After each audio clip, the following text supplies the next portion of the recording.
Reporters Caroline Philippe et Florian Chevalet ont posé leurs valises à Troyes. Bonjour Florian. Florian, Bonjour on vous retrouve Apolline, bonjour en à tous. direct de la préfecture de l'Aube, une ville qui a longtemps été un bastion du textile en France et qui aujourd'hui est un symbole de réindustrialisation.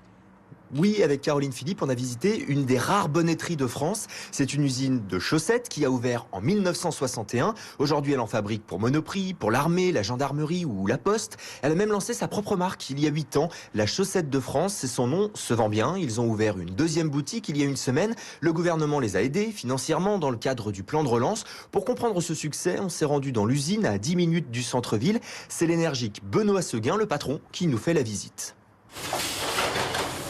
Alors ici, on est dans le cœur du réacteur de l'usine Tismail. On a une centaine de machines et on est capable de faire des chaussettes de bébés comme des chaussettes techniques, comme des chaussettes pour adultes. On a cette machine-là, donc c'est des machines dernière génération. Au départ, on devait acheter 3 machines. Grâce au plan de relance, on en a acheté 6. On a reçu une enveloppe de 100 000 € sur un investissement qui fait un petit peu moins de 300 000 €.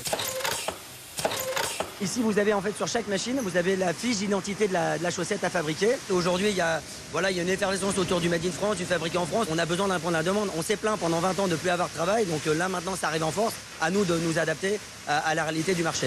On continue ? On continue, allons-y. Hervé, vous pouvez dire un petit mot pour RMC ? Je m'appelle Hervé Borniège. Donc ça fait 40 ans que je suis dans la chaussette. Et puis, je suis troyen d'origine. Donc je suis venu relever le défi de former des jeunes. Alors là, Emery qui vient de déceler un défaut.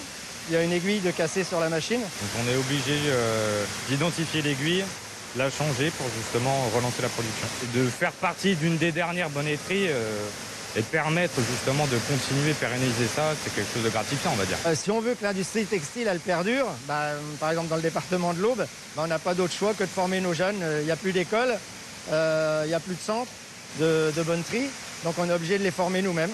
Donc voilà, on n'a pas le choix. Si on veut que ça perdure, il faut former les jeunes. Et Florian, ça a l'air de bien fonctionner, cette usine, ça marche. Comment se porte l'industrie locale plus globalement ? Écoutez Apolline, si on reste sur l'exemple des chaussettes par exemple, il y a 30 ans, ici à Troyes, il y avait quasiment une usine dans chaque rue de la ville. Aujourd'hui, il n'en reste qu'une seule, celle justement que l'on vient de visiter. Denis Arnoux, le président de l'Union Textile en Champagne-Ardenne, reste donc très prudent.